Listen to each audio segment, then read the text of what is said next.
राष्ट्र के बुद्धिजीवी, चिंतक और वैज्ञानिकों की दृष्टि अन्य क्षेत्रों में नए निर्माण एवं प्रगति करने की ओर अग्रसर हो रही है। हमारे पास अथाह प्राकृतिक संपदा है। कृषि क्षेत्र में अनाज और दूध के बाद वैज्ञानिकों ने कृषि के अन्य क्षेत्रों में भी ध्यान देना प्रारंभ किया।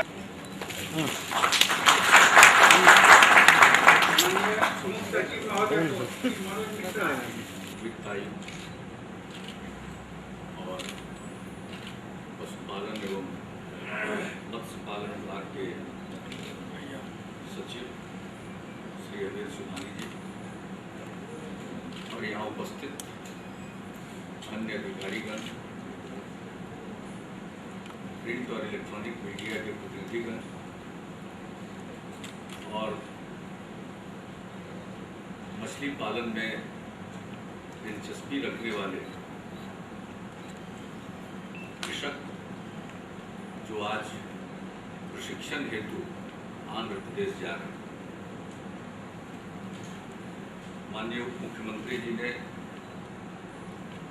मछली पालन से संबंधित विभिन्न विषयों पर प्रकाश डाला है और सचमुच यह बहुत ही खुशी की बात है कि इन्होंने अपने विभाग के माध्यम से एक ऐसा कार्य शुरू किया है जो आगे आने वाले वर्षों में बिहार की आर्थिक स्थिति को सुदृढ़ करेगा, रोजगार के अवसर सृजित करेगा और मेरा पक्का विश्वास है कि इससे बिहार का, राज्य का सकल घरेलू उत्पाद में भारी वृद्धि हो। अगर हम बिहार के आर्थिक स्थिति को देखते हैं तो हमारा जो भी ग्रॉस स्टेट डोमेस्टिक प्रोडक्ट है उसमें सबसे बड़ा योगदान कृषि क्षेत्र का है और बिहार में कृषि क्षेत्र में विकास की अपार संभावना है। कृषि के क्षेत्र में इस देश में अनेक क्रांतियां आई। बहुचर्चित हरित क्रांति के बारे में सब लोग जानते हैं, लेकिन दुर्भाग्यवश बिहार में हरित क्रांति नहीं आ सकी। हम उसमें पिछड़ गए और यही कारण है कि आजादी के बाद जहां देश में पूर्वी हिस्से में, ईस्टर्न इंडिया में कृषि सबसे ज्यादा विकसित था, वहीं आज सबसे ज्यादा पिछड़ गया है और उत्तर भारत का इलाका जो कृषि के मामले में बहुत पिछड़ा था, वहां हरित क्रांति आई और किस प्रकार से विकास हुआ। हरियाणा, पंजाब, बहुत हद तक पश्चिमी उत्तर प्रदेश का जिस प्रकार से विकास हुआ ये आप सब जानते हैं, उसमें हम पिछड़ गए। फिर सफेद क्रांति आई, श्वेत क्रांति आई दूध के माध्यम से, उसमें सबसे ज्यादा आगे गुजरात के, बाकी के प्रांत उसके पीछे गए। लेकिन हमें खुशी है कि श्वेत क्रांति का कुछ प्रभाव बिहार में देखने को मिला और आज बिहार के द्वारा अगर कोई दावा किया जा सकता है कि ये दिखाने लायक चीज है तो हमारी डेयरी और सहकारी संस्थाओं के माध्यम से उसको संगठित करके कॉम्फेड ने जिस प्रकार से काम किया है उसी का परिणाम है कि आज सुधा ब्रांड पूरे देश में प्रचलित हुआ। तो एक हद तक दुग्ध के क्षेत्र में, दूध के क्षेत्र में हम कुछ कदम उठा सके, लेकिन उसमें भी विकास की अपार संभावना। और तीसरा क्षेत्र है ये मत्स्य पालन। नीली क्रांति देश में आई, समुद्री मात्स्यिकी के क्षेत्र में भी और फिर जो मीठे जल में मात्स्यिकी का जो काम होता है उसमें भी फिशरी के काम में देश के विभिन्न हिस्सों में काफी विकास हुआ और उसमें आंध्र प्रदेश ने बाजी मारी। लेकिन बिहार, जहां आंकड़े बतलाते हैं कि हमारे पास सफेद जल में मछली पालन की अपार संभावना है, हम काफी पिछड़ गए, जबकि यहाँ की संस्कृति में, अब मिथिला की संस्कृति लीजिए, मिथिला अगर मशहूर है तो मछली और मखान की, यानी यहाँ उसका इतना ज्यादा प्रयोग। और आप जाए तो दक्षिण बिहार में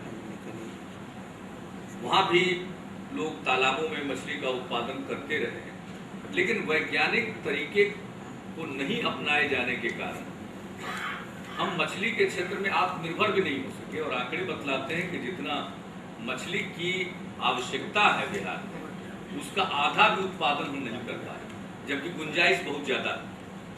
तो नीली क्रांति भी हमारे यहाँ नहीं आ सकी। लेकिन मुझे खुशी है कि आज श्री सुशील कुमार मोदी जी के नेतृत्व में इस विभाग ने जो कदम उठाए हैं, कि मुझे ये कहने में कोई संकोच नहीं है कि आज बिहार में नीली क्रांति, इस क्रांति का सूत्रपात हो रहा है। ये कोई मामूली बात नहीं है। यहाँ से मछली पालन में दिलचस्पी रखने वाले लोग भेजे जा रहे हैं बाहर प्रशिक्षण प्राप्त करने, और इस प्रकार से योजना है कि 1000 लोगों को पहले खेत में हम प्रशिक्षित करें। और उसको तो पूरा विश्वास है कि इसमें काफ़ी सफलता मिलेगी। एक बार लोग आएंगे वहाँ से देख कर सब कुछ, स्वयं कितना प्रेरित होंगे और इस प्रकार से वो काम करना शुरू करेंगे, और उनके देखा देखे दूसरे लोग काम करेंगे। अभी आप सिर्फ अपने लिए प्रशिक्षण नहीं प्राप्त करेंगे, आप इस प्रशिक्षण के आधार पर जब अपने खेतों में तालाब खुदवा कर, या जो तालाब हैं उसमें जब आप मछली पालन का काम प्रारंभ करेंगे, तो आपको देख करके दूसरे लोग भी प्रेरित होंगे। कुछ तो आप ही से ट्रेनिंग ले लेंगे, क्योंकि कृषि के क्षेत्र में जो प्रसार होता है, एक्सटेंशन होता है, वो देखा देखी बहुत होता है। लोग देख करके, दूसरे को देख कर खेती करते हैं, और ये सबसे सुगम तरीका और सबसे प्रभावी तरीका भी है। और उसमें बीच बीच में लोगों के लिए प्रशिक्षण के कार्यक्रम चलाए जाते हैं। राज्य के अंदर भी जब एक बार 1000 लोग प्रशिक्षित होकर आएंगे, तो इनके बीच में आपस में अनुभवों का आदान प्रदान होगा, क्या क्या कमी आई, क्या क्या त्रुटि आई। और जैसा बताया श्री सुशील कुमार मोदी जी ने कि यहाँ भी एक संस्थान खोलने का विचार है। लेकिन मैं आप सब लोगों को बता दूं कि पटना में हम लोगों के कार्यकाल में निर्णय हुआ था कि ICAR का, Indian council of agriculture research का, एक भारतीय कृषि अनुसंधान परिषद का पूर्वी क्षेत्र का कॉम्प्लेक्स का निर्माण, और यहाँ भवन लगभग बनकर तैयार है।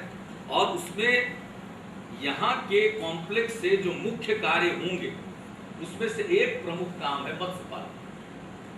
तो वहाँ जो आज काकीनाडा जा रहे हैं वहाँ भी भेजना चाहिए, लेकिन यहाँ पर भी जो भी देश भर में इस क्षेत्र में जानकारी है, अनुभव है, उसको समेट कर यहाँ रखा जाए, और यहाँ भी ट्रेनिंग मिलेगी। और राज्य के क्षेत्र में और हम अगर एक इंस्टीट्यूट बनाते हैं तो उससे और ज़्यादा लाभ होगा। तो प्रशिक्षण के क्षेत्र में पहले से जो तैयारी है, उसके आधार पर उसका परिणाम आने वाला है। तो मुझको ऐसा लगता है कि नीली क्रांति का सूत्रपात आज हो रहा है, और ये थमेगा नहीं। इसके लिए हमें कई कदम उठाने पड़ेंगे, तो उसमें ये सारे विषय आते हैं। तो मुझे पूरा विश्वास है, और इसके लिए चीफ सेक्रेटरी साहब यहाँ पर मौजूद है, डेवलपमेंट कमिश्नर यहाँ पर मौजूद है। हमारे यहाँ जो FFDA, जो जिला स्तर पर फिश फार्म डेवलपमेंट एजेंसी है, वो मृत प्राय, उसको ठीक से एक्टिवेट करना पड़ेगा, और उसके माध्यम से किसानों को लाभ मिल सकता है। कई प्रकार की योजनाएं हैं, मछुआरों के लिए योजनाएं हैं, मत्स्य पालन में सहायता प्रदान करने के लिए योजनाएं हैं, इसमें केंद्र से सहायता मिलती है।